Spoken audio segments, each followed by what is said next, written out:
All right, well, welcome everyone. This is my first video here. I'm going to be going through our checkpoints 1, 2, 3, and 4, and then also checkpoints 7 and 8. This first video will be solely on checkpoint 1. And checkpoint 1 was solving linear and exponential equations. So we have a few examples here that I'm going to be going over.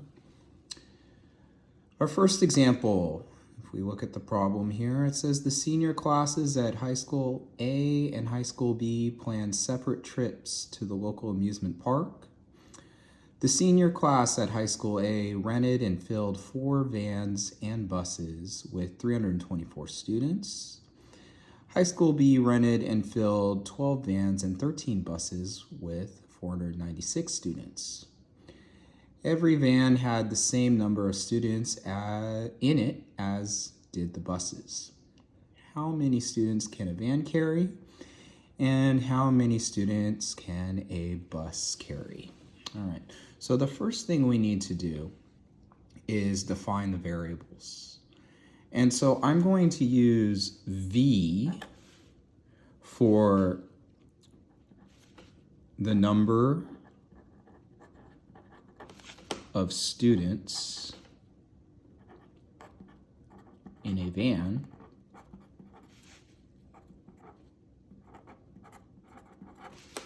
and then I'm going to use B as the number of students in a bus.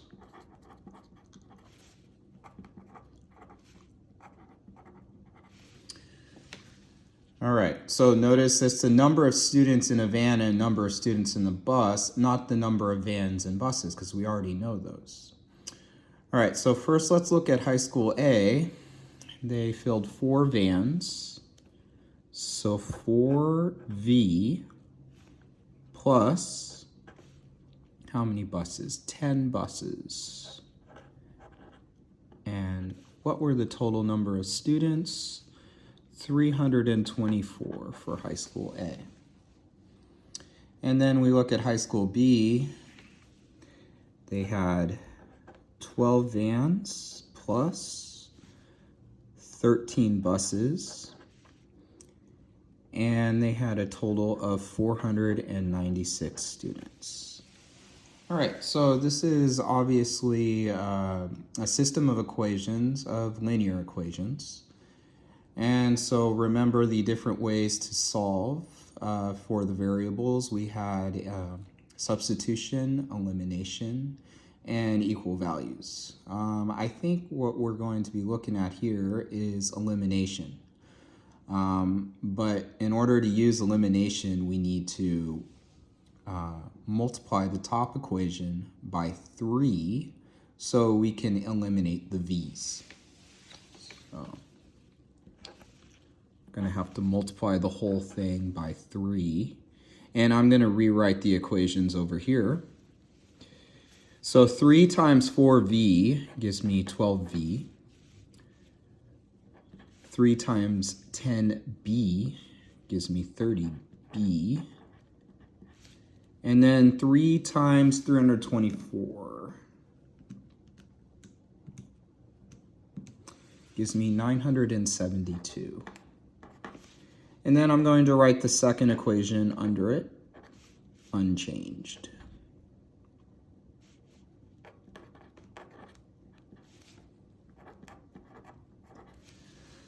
All right, so we see we have matching coefficients with the v's, so now we can use elimination. If the signs are the same, that means I'm going to subtract the bottom from the top. So 12v minus 12v, that gives me 0. That's what I wanted. 30b minus 13b gives me 17b. And then 972 minus 496, using my calculator over here, you can't see it, gives me 476. So now to solve for b, looks like I'm going to have to divide both sides by 17.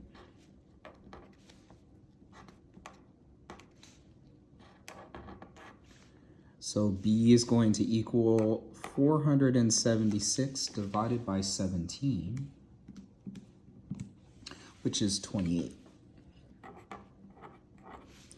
So what that gives me is the number of students in a bus, 28. So now I need to solve for the second variable, v, and that's a lot easier to do once I know that b is 28. So what I can do is pick either one of these two equations and substitute in 28 for b.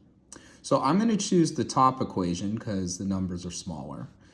So I'm going to write now 4v plus 10 times 28, because I substituted in 28 for b, equals 324. So now that's going to give me 4v plus 280 equals 324. And we're going to subtract 280 from both sides. I have some limited space here, so I have to get creative. And so it looks like we're going to have 4v equals 324 minus 280 gives me 44. Divide both sides by 4, and it looks like v is going to equal 11. So now I've solved for my two variables. B is 28, v is 11. So now I'm going to give my final answer in a sentence form. So each van carries 11 students, because v is 11. And each bus carries 28 students.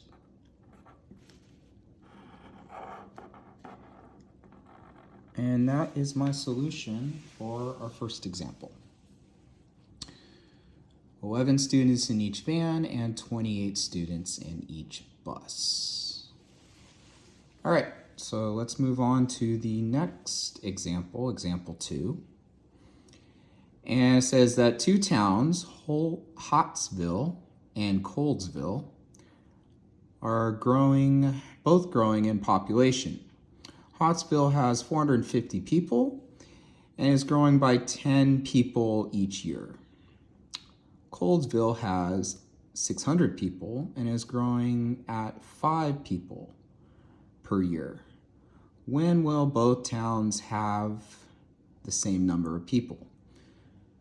Okay, so this is another linear example, but it's a little bit different than our first. So remember, the first thing that we do is define variables. And so I'm going to use x and y here. I'm going to let x be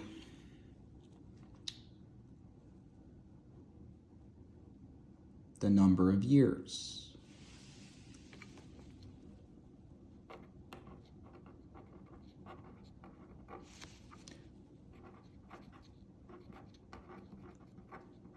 Because we know the rates at what each town is growing at, but we don't know how many years it's going to take for them to have the same number of people. So we're going to be solving for x.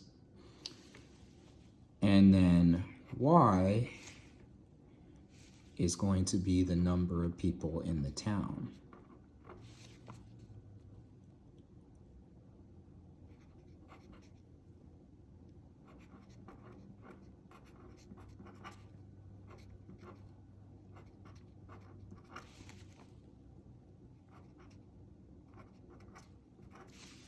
Okay.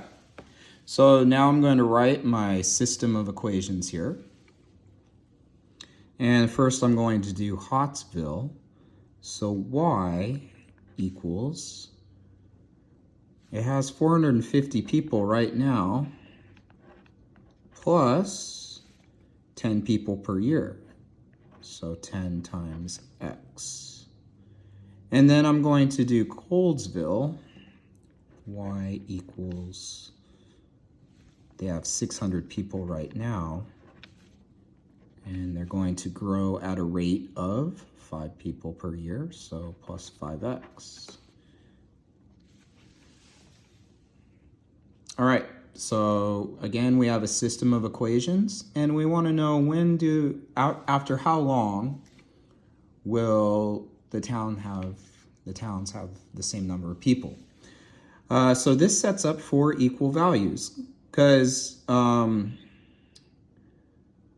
when both towns have the same number of people, that means y is going to be the same for each.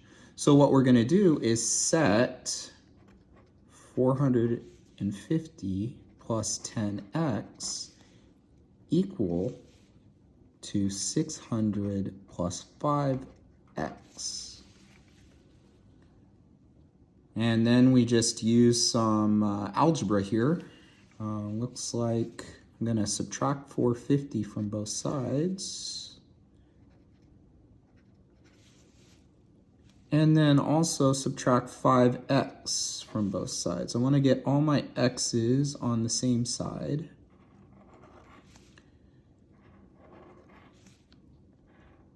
Well, that's going to be 5x.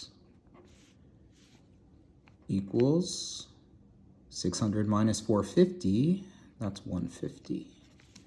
Divide both sides by 5, and looks like I'm going to get x is equal to 30. So remember, x is the number of years. So it's going to be after 30 years, then these two towns are going to have the same population. So after 30 years, both towns will have the same population.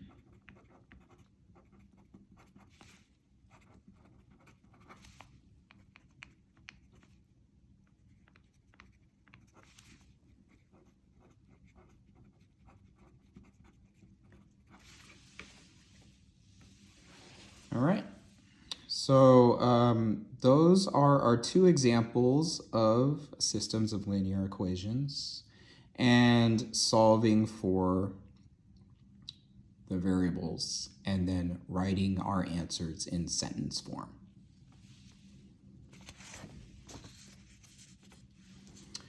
All right. So we have two more examples left, and you'll see a difference here because we're talking about a different type of growth. So in example 3, it says you have purchased a house for $250,000 and you expect it to increase at a rate of 5% per year. Find out how much you anticipate the house to be worth in 10 years. Okay, so here we have growth as a percentage. So that's a giveaway that we have exponential growth, okay? So that equation is going to look differently. And we know that is this form. Y equals AB to the X. And if you remember from first semester, A is our initial value.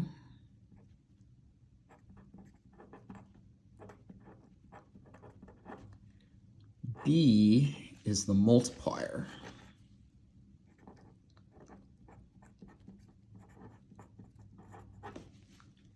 And X is typically an amount of time.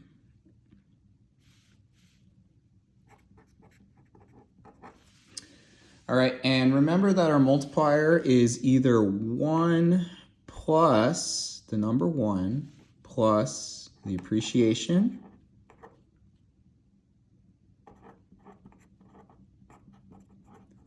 or 1 minus the depreciation. So we have to figure out, do we have appreciation where the value is increasing or depreciation where the value is going down?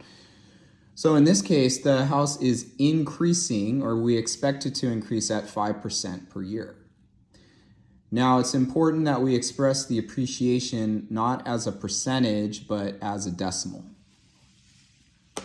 So 5% as a decimal, remember we moved the decimal back 2 places, and we get 0.05. So we now know that our multiplier is going to be 1 plus 5/100, 0.05. All right. So let's set this up. We want to find out the value of the house that we're anticipating in 10 years. So that's what y is, our answer. A, the initial value is $250,000. And then we said the multiplier is going to be 1 plus 0.05. And we want to find the value in 10 years. So x is going to be equal to 10.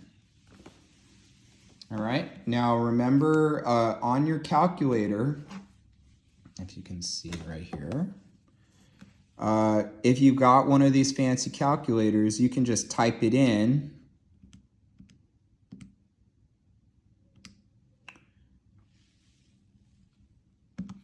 Like I wrote it there. Remember, we use the caret button for the exponent. And that will give us our value. If you have like a scientific calculator that's a little bit more old school, what you're going to need to do, because of order of operations, you need to take the multiplier to the 10th power first, and then multiply your result by the initial value. And there we see we got the same answer here, little over $400,000. So y is equal to $407,223. And since it's dollars and cents, we're going to have to round to the second decimal place. So it looks like we're going to round to 66 cents. So the house will be worth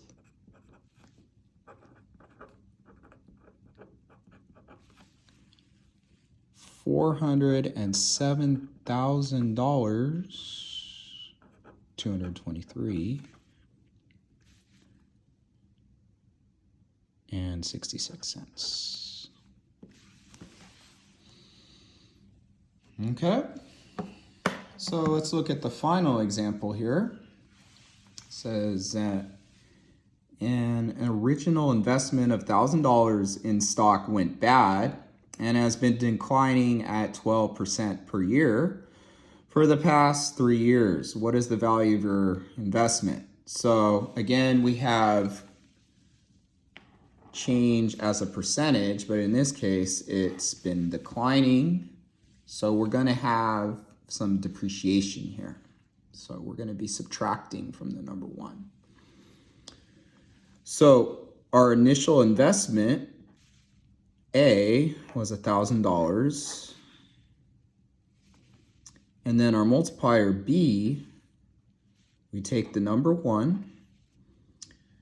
And we need to subtract 12% as a decimal because value's been going down.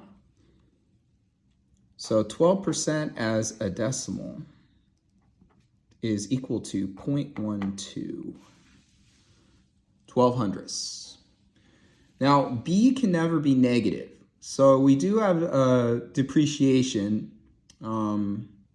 So we're going to have a value under 1, but B can never be negative. So an important thing to keep in mind.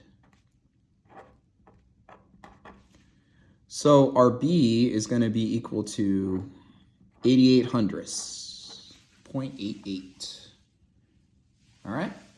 And then X, we want to know the value 3 years. So we invested 3 years ago, and we want to find the current value. So the initial value was 1,000. So we're going to set it up. Y equals 1,000 times the multiplier to the third power.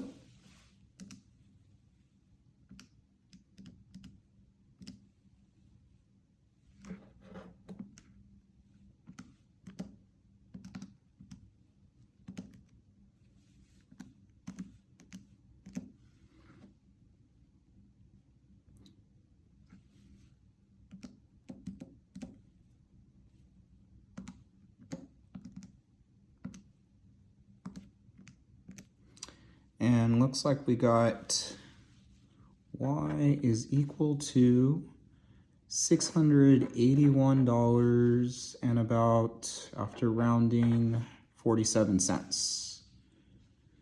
So the value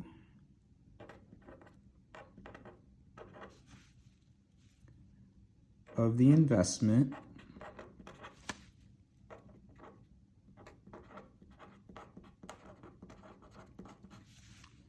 is $681.47. All right. Well, thank you for watching my first video. Please let me know any feedback of how I can improve it, and look forward to seeing everyone soon. All right. Bye-bye.